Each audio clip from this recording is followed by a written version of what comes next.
Hello students, आज हम बात करेंगे 11वीं कॉमर्स के सब्जेक्ट बिजनेस स्टडीज की। और इसमें आपको पता है कि इसमें हम इंटरनेशनल बिजनेस चैप्टर का रिवीजन कर रहे हैं। आज हम इंटरनेशनल बिजनेस चैप्टर के जिस टॉपिक का रिवीजन करेंगे वो होगा एक्सपोर्ट प्रोसीजर। ठीक है ना जी? तो आप अपना एक्सपोर्ट प्रोसीजर बहुत अच्छे से पढ़ेंगे। टॉपिक है हमारा क्या? Export procedure. ठीक है जी? तो चलिएगा, आज हम इसी टॉपिक को कवर करेंगे, एक्सपोर्ट प्रोसीजर। हेडिंग आप अपनी बुक से कवर कीजिएगा, मैं आपको समझाता चलता हूं। एक्सपोर्ट प्रोसीजर की बात करें तो एक्सपोर्ट मीन्स होता है गुड्स सोल्ड करना फॉरेन कंट्रीज को। एक्सपोर्ट का मतलब क्या होता है कि यदि हम कोई गुड्स और सर्विस सोल्ड कर रहे हैं, किसको? फॉरेन कंट्रीज को। तो फर्स्ट इसकी प्रोसीजर की शुरुआत होगी receipt of inquiries and sending quotations. The prospective buyers का मतलब है जो गुड्स खरीदने में इंटरेस्ट रखता है। तो जो प्रोस्पेक्टिव बायर्स है ऑफ ए प्रोडक्ट, एक प्रोडक्ट्स के, वो इंक्वायरी भेजेंगे टू डिफरेंट एक्सपोर्टर को। तो जो बायर है ना, वो एक्सपोर्टर को अपनी इंक्वायरीज भेजेंगे। क्या भेजेंगे? जो उनके पास उनकी प्रॉब्लम है, उनके माइंड में जो प्रॉब्लम्स है, वो उन प्रॉब्लम्स को किसके पास भेजेंगे? एक्सपोर्टर्स के पास। तो जो बायर खरीदने वाला है, प्रोस्पेक्टिव बायर्स हैं, वो अपनी जो भी इंक्वायरीज होंगी वो इंक्वायरीज किसके पास भेजेंगे? एक्सपोर्टर के पास, डिफरेंट एक्सपोर्टर के पास। ठीक है ना? अब एक बात, जो खरीदने वाला होता है वो तो अलग अलग पर्सन से, एक्सपोर्टर से अपनी इंक्वायरीज पूछेगा। तो जो प्रोस्पेक्टिव बायर्स होंगे वो अपनी इंक्वायरीज को डिफरेंट एक्सपोर्टर्स के पास भेजेंगे। जैसे क्या क्या इंक्वायरी होंगी? प्रोडक्ट के प्राइस से रिलेटेड, क्वालिटी से रिलेटेड, टर्म्स और कंडीशन से रिलेटेड। समटाइम इंक्वायरी, कभी कभी जो ये बायर अपनी इंक्वायरी कर रहे हैं, ये एडवर्टाइजमेंट देकर भी हो सकती है। क्या देकर हो सकती है? एडवर्टाइजमेंट देकर भी हो सकती है। अब एक्सपोर्टर, अब किसने अपनी इंक्वायरी भेजी थी? बायर ने। किसको भेजी थी? एक्सपोर्टर को। अब एक्सपोर्टर सेंड ए रिप्लाई। अब एक्सपोर्टर क्या करेगा? उस इंक्वायरी पर अपना रिप्लाई भेजेगा in the form of A quotation. किस टर्म्स में? किस कोटेशन की टर्म्स में, जिसे परफॉर्मा इनवॉइस कहते हैं। पहला पॉइंट क्लियर हुआ? किसके माइंड में इंक्वायरी आई? उसने किसके पास भेजी? डिफरेंट एक्सपोर्टर के पास। ठीक है ना? अब डिफरेंट एक्सपोर्टर ने उस पर अपना क्या किया? रिप्लाई किया। किस फॉर्म में? कोटेशंस की फॉर्म में। उसे परफॉर्मा इनवॉइस भी कहते हैं। कोटेशन को क्या कहते हैं? परफॉर्मा इनवॉइस में डिटेल्स होंगी। ठीक है ना? प्रोडक्ट के प्राइस से related, quality, size, weight, shape, इन सब से रिलेटेड रिप्लाई होगी। वो रिप्लाई किसने दिया? तो सबसे पहले तो बायर होगा, उसके माइंड में कुछ इंक्वायरीज होंगी, वो इन इंक्वायरीज को किससे पूछेगा? एक्सपोर्टर से पूछेगा, और एक्सपोर्टर अपना रिप्लाई करेगा परफॉर्मा इनवॉइस में, जिसमें वो सभी प्रॉब्लम्स का आंसर देगा। पहला पॉइंट क्लियर? ठीक, क्योंकि टाइम कम है इसलिए मैं जल्दी जल्दी एक्सप्लेन करता चलूंगा। सेकंड, रिसीप्ट ऑफ ऑर्डर और इंटेंट। सेकंड पॉइंट क्या है? और ऑर्डर और intent. In case the prospective buyer is satisfied. अब ऊपर एक्सपोर्टर ने अपना रिप्लाई दिया था, जिस भी एक्सपोर्टर से वो सेटिस्फाई हो गया, उस एक्सपोर्टर को वो अपना ऑर्डर देगा। क्लियर है? ऑर्डर को इंडेंट भी कहेंगे। ऑर्डर को क्या कहेंगे? इंडेंट। इन केस यदि प्रोस्पेक्टिव बायर सेटिस्फाई हो गया, जो इंफॉर्मेशन दी गई है परफॉर्मा इनवॉइस में। समझ गए? परफॉर्मा इनवॉइस किसने दिया था? एक्सपोर्टर ने दिया था बायर को। जिस भी परफॉर्मा इनवॉइस से वो सेटिस्फाई हो गया, तो उस पर वो अपना क्या करेगा? उस पर वो अपना रिप्लाई देगा। इतनी बात क्लियर हो गई? अब वो जो रिप्लाई क्या देगा? इस पर वो अपना रिप्लाई देगा। क्लियर हो गया? ठीक, यहां तक कोई दिक्कत? दोबारा पढ़ूं? इन केस यदि प्रोस्पेक्टिव बायर सेटिस्फाई हो गया, जो इंफॉर्मेशन दी गई है परफॉर्मा इनवॉइस में, परफॉर्मा इनवॉइस दिया एक्सपोर्टर ने, तो जिस भी परफॉर्मा इनवॉइस की इंफॉर्मेशन से सेटिस्फाई हो गया बायर, उसको उसी अकॉर्डिंग वो अपना ऑर्डर दे देगा। ऑर्डर को आप इंडेंट भी कहेंगे। इसमें पूरी जानकारी होगी कि कितना गुड्स ऑर्डर किया गया, उसका क्या प्राइस है, डिलीवरी की टर्म और कंडीशन क्या है, पैकिंग और मार्किंग इंस्ट्रक्शन किस, यानी पैक किस तरह से होंगे, उसको मार्क किस तरह से दिए जाएंगे, इनकी पूरी इंफॉर्मेशन दी जाएगी। इतनी बात क्लियर होगी? ठीक है जी। उसके बाद third, assessing importers credit वर्थनेस and securing guarantees for payment. Third point में बताया गया है कि क्या बताया गया है? Assessing importers credit वर्थनेस and securing guarantee by payment. Orally समझाता चलूं? ठीक है, फिर बुक से भी ले लेना। अब ऑर्डर किसने दिया था? किसको दिया था? ठीक, एक्सपोर्टर को ऑर्डर मिल गया। एक्सपोर्टर ऑर्डर मिलते ही सामान मैन्युफैक्चरिंग करना स्टार्ट नहीं करेगा, समझ गए? जैसे ही ऑर्डर मिलेगा एक्सपोर्टर को, वो सामान बनाना स्टार्ट नहीं करेगा। पहले वो बायर से ये कहेगा, यहां पर बायर को इंपोर्टर भी कहा गया। बायर को क्या कहा गया? अब वो बायर या इंपोर्टर से कहेगा कि भाई मुझे लेटर ऑफ क्रेडिट दीजिए। क्या दीजिए? जाकर देखो, लेटर ऑफ क्रेडिट लिखा हुआ है आपकी बुक में। लेटर ऑफ क्रेडिट इस पॉइंट में मिल गया। कौन कहेगा ये बात? कहेगा कि मुझे लेटर ऑफ क्रेडिट दीजिए। यदि लेटर ऑफ क्रेडिट इस बात का आइडेंटिफिकेशन होगा कि पैसे किसको देने हैं, इसमें बायर को, तो ये इस बात का आइडेंटिफिकेशन होगा कि बायर या इंपोर्टर के बिहाफ पर उनका बैंक पैसे देगा एक्सपोर्टर को। तो एक्सपोर्टर को गारंटी किसकी तरफ से मिलेगी? बैंक की तरफ से। जैसे ही एक्सपोर्टर को लेटर ऑफ क्रेडिट मिल जाएगा, वो उस बात का आइडेंटिफिकेशन होगा कि इंपोर्टर के बिहाफ पर, बायर के बिहाफ पर बायर का बैंक किसको पैसे देगा? बस ये है जी इस पॉइंट्स में। पढ़ू लाइनें या आगे चलूं? पढ़ दूं, एक बार पढ़िएगा। आफ्टर रिसीविंग द ऑर्डर, जैसे ही ऑर्डर रिसीव हो गया, and before manufacturing the goods, goods manufacturing करने से पहले ऑर्डर किसके पास आया होगा?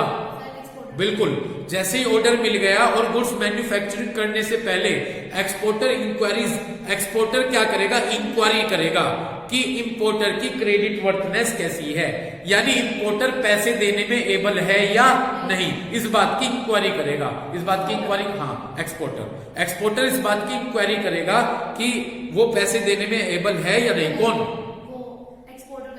हाँ, ठीक है जी, क्लियर हो गई बात? टू गेट, ताकि पेमेंट को सिक्योर किया जा सके, ताकि एक्सपोर्टर को इस बात की फीलिंग हो कि हाँ मेरा पैसा सिक्योर है। टू मिनिमाइज द रिस्क, अपने रिस्क को कम करने के लिए, ठीक है ना, of default of payment. Default payment का मतलब यदि पैसा ना मिले तो इस रिस्क को कम करने के लिए एक्सपोर्टर मांगता है लेटर ऑफ क्रेडिट। एक्सपोर्टर क्या मांगता है? ठीक है, letter of credit is a surety. Letter of credit इस बात की श्योरिटी होगी कि importer will make payment to bank, कि इंपोर्टर किसको पेमेंट करेगा? इंपोर्टर बैंक को पेमेंट करेगा, and bank will make payment, और बैंक किसको पेमेंट करेगा? बैंक एक्सपोर्टर को पेमेंट करेगा। यानी इंपोर्टर तो देगा पैसे बैंक को, और बैंक किसको देगा? एक्सपोर्टर को। तो ये कौन डिमांड करेगा लेटर ऑफ क्रेडिट की? बस समझ गए, क्लियर है? तो मैन्युफैक्चरिंग करने से पहले एक्सपोर्टर इंपोर्टर से कहेगा कि भाई मुझे आप क्या दे दीजिए?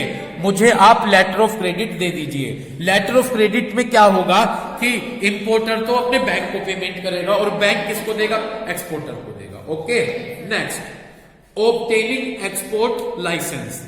देखो पहले बात सुनो, हमारी इंडियन गवर्नमेंट कहती है कि इंपोर्ट एक्सपोर्ट करने जा रहे हैं तो कुछ आइटम्स पर लाइसेंस लेना पड़ता है। तो अब यहां पर आप लाइसेंस लेंगे, ठीक है, पढ़िएगा। According to the custom law, custom law के अकॉर्डिंग एक फर्म जो एक्सपोर्ट करने जा रही है उसको लाइसेंस लेना पड़ेगा एक्सपोर्टिंग गुड्स। यानी यदि आप कोई एक्सपोर्ट करने जा रहे हैं तो आपको पहले क्या लेना पड़ेगा? लाइसेंस लेना पड़ेगा, ठीक है। लाइसेंस लेने के लिए आपको ये 3 प्रोसीजर फॉलो करने पड़ेंगे। तो हमारी इंडिया में क्या जिला है? अच्छा, आपको कोई बात नहीं। हमारी इंडिया में कस्टम क्लियरेंस ये कहता है, क्या कहता है? हमारी इंडिया में कस्टम क्लियरेंस ये कहता है कि यदि कोई गुड्स आप क्या करने जा रहे हैं, यदि कोई गुड्स आप एक्सपोर्ट करने जा रहे हैं तो आपको क्या लेना होगा? आपको यहां पर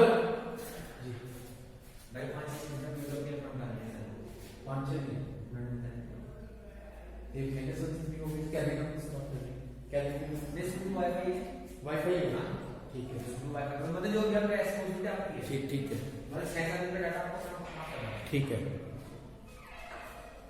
क्लियर हुई बात? तीसरा पॉइंट क्या बताया मैंने आपको? Obtaining export licence.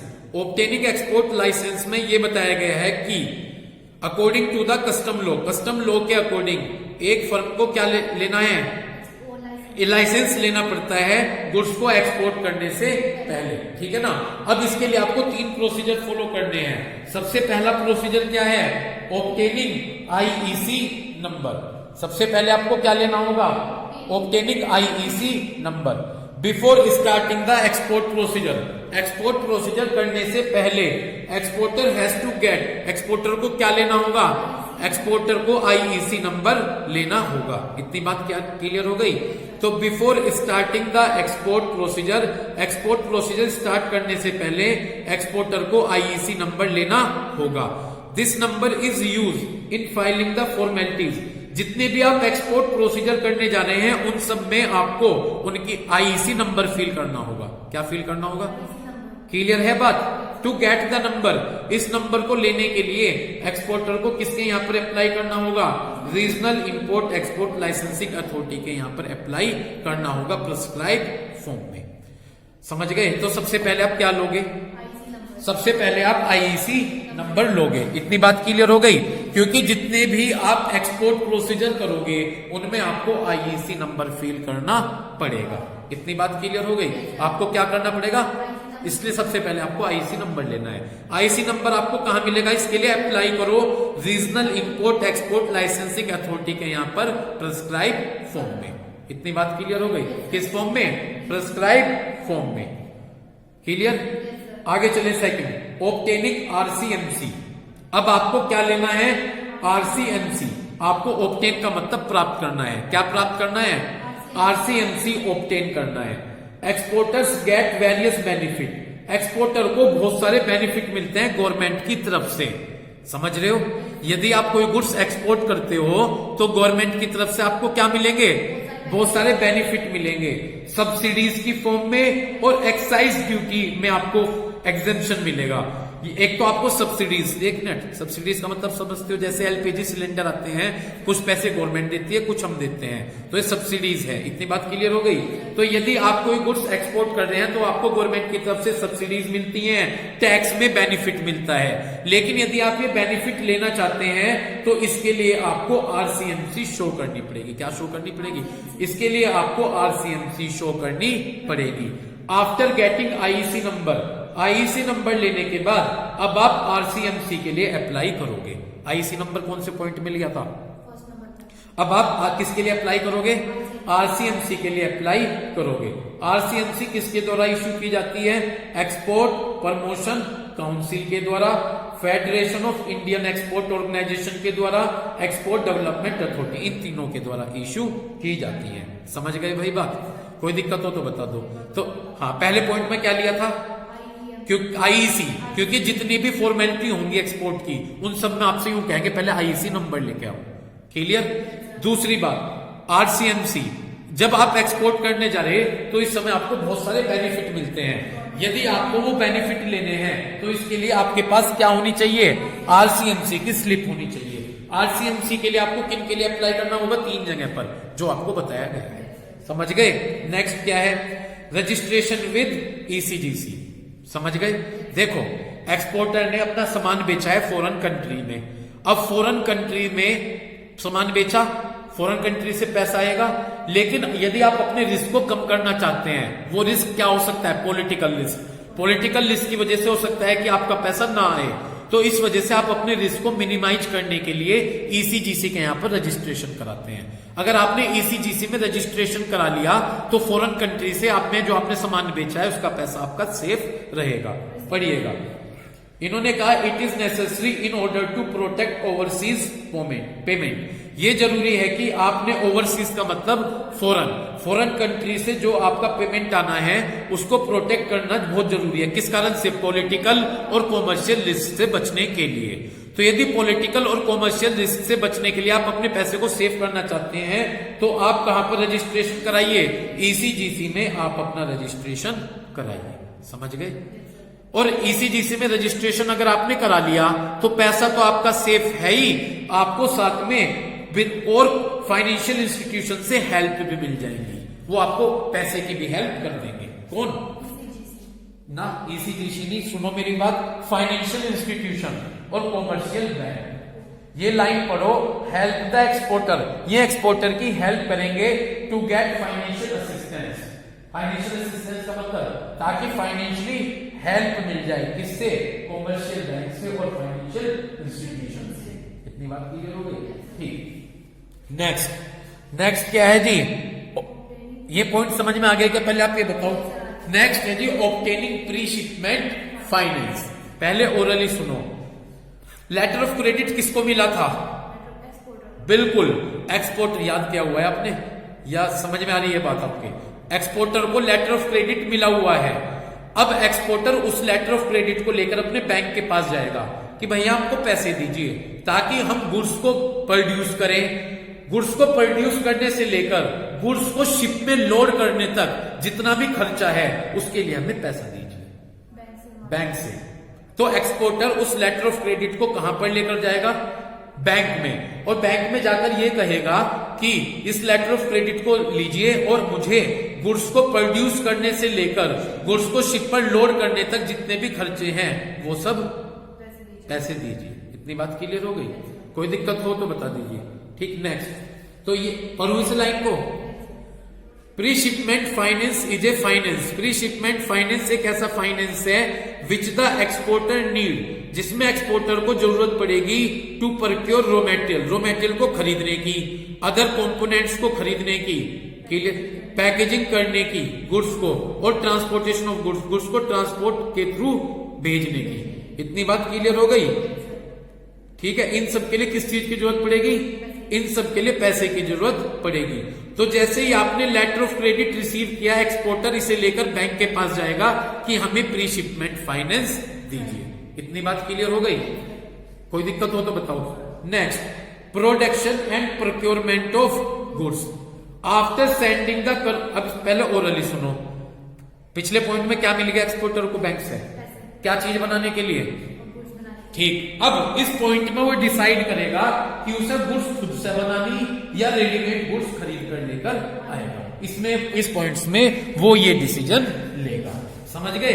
पढ़िएगा। After sending the confirmation to the importer, जैसे उसने इंपोर्टर को कंफर्मेशन भेज दी, एक्सपोर्टर क्या स्टार्ट कर देगा?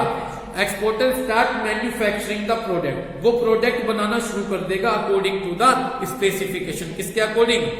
स्पेसिफिकेशन के according. If the exporter is not a manufacturer, यदि एक्सपोर्टर क्या नहीं है, यदि एक्सपोर्टर एक मैन्युफैक्चरर नहीं है, देन ही स्टार्ट, तो वो स्टार्ट कर देगा प्रोक्योरिंग द गुड्स। क्या करना?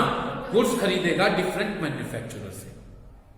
पैसा मिलने के बाद अब वो डिसाइड करेगा कि या तो गुड्स खुद से बनाए या खरीदे। इतनी बात क्लियर हो गई? ठीक है जी। उसके बाद नेक्स्ट है जी प्री शिपमेंट इंस्पेक्शन। नेक्स्ट क्या है? Pre shipment inspection. Quality play. अब मेरी बात सुनिए। प्री शिपमेंट इंस्पेक्शन, अब उसने गुड्स प्रोड्यूस कर लिया, अब उसे फॉरेन कंट्री में वो सामान भेजना है। वो गुड्स को लेकर शिप के पास जाएगा, ठीक है, बंदरगाह पर जाएगा और वहां पर शिप पे गुड्स लोड कराएगा। लेकिन शिप पर गुड्स लोड कराने से पहले हमारी इंडियन गवर्नमेंट ये कहती है कि उस गुड्स की क्वालिटी को पहले चेक कराएंगे। शिप को गुड्स को शिप पर लोड करने से पहले गुड्स की क्या चेक कराई जाएगी? क्योंकि यहां पर हम दूसरी कंट्री के साथ बिजनेस कर रहे हैं। यदि गुड्स अच्छी क्वालिटी का न हुआ तो इससे हमारी इंडिया कंट्री की इमेज खराब हो जाएगी। तो इससे बचने के लिए वो कहते हैं कि गुड्स को शिप पर लोड कराने से पहले उसकी क्वालिटी को चेक कराया जाए। तो इसमें गुड्स की क्वालिटी चेक कराई जाएगी। पढ़िए। Qualities play important role in external trade. External trade में क्वालिटी एक इंपॉर्टेंट रोल प्ले करती है। Exporter have to follow, exporter को क्या फॉलो करनी पड़ती है? International quality standard. एक्सपोर्टर को इंटरनेशनल क्वालिटी स्टैंडर्ड को देखना पड़ता है। Goods are produce strictly, goods जो प्रोड्यूस किया जाएगा स्ट्रिक्टली प्रोड्यूस किया जाएगा according to the quality specification. किसको ध्यान में रखकर? क्वालिटी स्पेसिफिकेशन को ध्यान में रखकर। हमारी इंडिया में इट इज कंपल्सरी, ये कंपल्सरी है to get a pre shipment quality inspection, कि हम क्वालिटी इंस्पेक्ट क्या करें? क्वालिटी को चेक करें अकॉर्डिंग टू क्वालिटी कंट्रोल और इंस्पेक्शन एक्ट के अकॉर्डिंग। ये जरूरी है कि इस एक्ट के अकॉर्डिंग किसको चेक की जाए? क्वालिटी को चेक किया जाए। इतनी बात क्लियर होगी? समझ गए? तो बस यही है कि गुड्स को शिप पर लोड करने से पहले उसकी क्या चेक कर ली जाए? क्वालिटी। नेक्स्ट, ये तीनों पॉइंट छोड़ दो, लिखा दो। 8 पॉइंट क्या है हमारा? Excise clearance. समझ गए? एक्साइज को उत्पादन शुल्क, प्रोडक्शन फीस बोलते हैं। क्या बोलते हैं? यानी प्रोडक्शन करने पे जो शुल्क देना पड़ता है। पढ़िएगा। The exported goods are generally exempted from the excise duty. जो भी एक्सपोर्टेड गुड्स होता है उस पर हमको कोई एक्साइज ड्यूटी पे नहीं करनी पड़ती। समझ गए? तो जो भी गुड्स हम प्रोड्यूस करते हैं उस पर हमें क्या नहीं देनी पड़ती, उस पर हमें कोई एक्साइज ड्यूटी पे नहीं करनी पड़ती। समझ गए? If duty is already paid, और यदि हमने ड्यूटी ऑलरेडी क्या की हुई है, पे की हुई है, then it is refunded back, तो ये हमें क्या मिल जाएगी, ये हमें एक्सपोर्टर से वापस मिल जाती है। इतनी बात क्लियर हो गई? समझ गए? तो इन्होंने यही बताया कि जो एक्सपोर्टेड गुड्स होती हैं उन पर जनरली हमें एक्साइज ड्यूटी नहीं देनी पड़ती, और यदि हम ये दे चुके हैं तो हमें क्या हो जाती है, वापस मिल जाती है।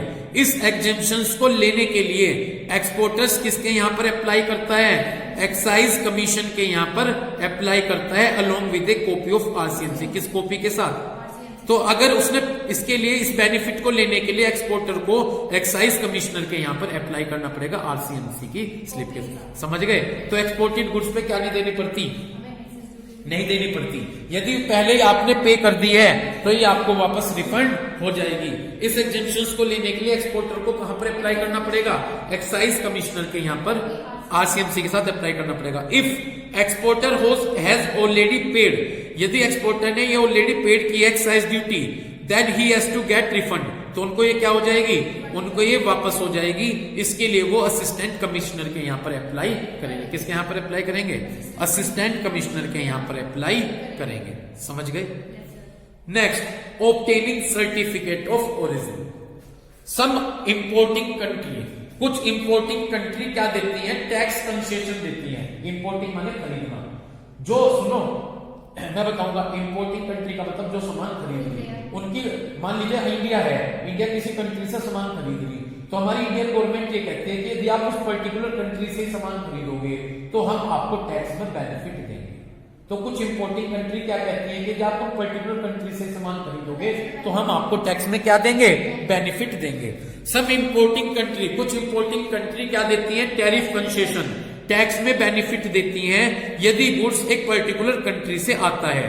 इस बेनिफिट को लेने के लिए इंपोर्टर में आस्क, इंपोर्टर कहता है एक्सपोर्टर को कि भाई सर्टिफिकेट ऑफ ओरिजिन भेजिए। कौन कहेगा ये बात, इंपोर्टर कहेगा एक्सपोर्टर को कि क्या दीजिए, सर्टिफिकेट ऑफ ओरिजिन। इस बात का प्रूफ होगा कि गुड्स एक्चुअली उसी जगह पर मैन्युफैक्चरिंग हुई है जिन कंट्री से वो आई है। कुछ इंपोर्टिंग कंट्री, एक्सपोर्टिंग कंट्री, कुछ इंपोर्टिंग कंट्री क्या कहते हैं कि यदि आप हम पर्टिकुलर कंट्री से सामान खरीदोगे तो हम टैक्स में बेनिफिट देंगे। तो इंपोर्टर एक्सपोर्टर को कहता है कि अपने यहां से क्या भेजिए, जो इस बात का प्रमाण होगा कि वो गुड्स एक्चुअली उन्हीं कंट्री में प्रोड्यूस हुआ है जहां से हम मंगा रहे हैं। समझ गए? तो इसके लिए आप किस चीज की डिमांड करोगे, सर्टिफिकेट ऑफ ओरिजिन की डिमांड करोगे। Next, reservation of shipping space. Export, अब इसके बाद एक्सपोर्टिंग फर्म अप्लाई करेगी शिपिंग कंपनी के यहां पर। एक्सपोर्टिंग कंपनी कहां पर अप्लाई करेगी, एक्सपोर्टिंग कंपनी शिपिंग कंपनी में अप्लाई करेगी for booking A shipping space, कि शिप में क्या दीजिए, स्पेस दीजिए। उन इस एप्लीकेशन को एक्सेप्ट करके शिपिंग कंपनी क्या इशू करेगी, शिपिंग ऑर्डर इशू करेगी। अब एक्सपोर्टर ना शिपिंग कंपनी में जाएगा और कहेगा कि सामान रखने के लिए शिप में जगह दीजिए। इस एप्लीकेशन को लेने के बाद शिपिंग कंपनी क्या देगी, शिपिंग ऑर्डर देगी। शिपिंग ऑर्डर शिप के कैप्टन को दिया जाएगा कि आप इस गुड्स के इतने गुड्स को रिसीव कर लीजिए, जो गुड्स आ रहा है उसे क्या कर लीजिए, रिसीव कर लीजिए। समझ गए बात आप यहां तक? तो इसमें क्या बताया गया है कि एक्सपोर्टिंग फर्म सब कहां अप्लाई करेगी, एक्सपोर्टिंग फर्म शिपिंग कंपनी में अप्लाई करेगी और शिपिंग कंपनी को ये कहेगी ताकि शिप में सामान रखने के लिए स्पेस मिल सके। जैसे शिपिंग कंपनी को एप्लीकेशन मिली तो शिपिंग कंपनी शिपिंग ऑर्डर देगी। ये शिपिंग ऑर्डर शिप के कैप्टन को दिया जाएगा कि आप इतनी गुड्स को इतनी गुड्स की क्वांटिटी रिसीव कर लीजिए आफ्टर क्या क्लियर होने के बाद, कस्टम क्लियरेंस होने के बाद। यानी कस्टम पहले चेक कीजिए कि कस्टम क्लियरेंस हो गया है, कस्टम क्लियरेंस मतलब सीमा शुल्क क्लियर हो गया है क्या, उसे चेक करने के बाद आप इतने गुड्स की क्वांटिटी को क्या कर लीजिए, तो इस तरह से आज हमने क्या किया, आज हमने रिवीजन किया है इंटरनेशनल बिजनेस के टॉपिक एक्सपोर्ट प्रोसीजर का। काफी लेंथी टॉपिक है, 17th हेडिंग है और हमने 10th हेडिंग का रिवीजन किया। तो उम्मीद करता हूं कि इस वीडियो को देखकर आप इन सभी कंसेप्ट को अच्छे से क्लियर करेंगे। Thank you.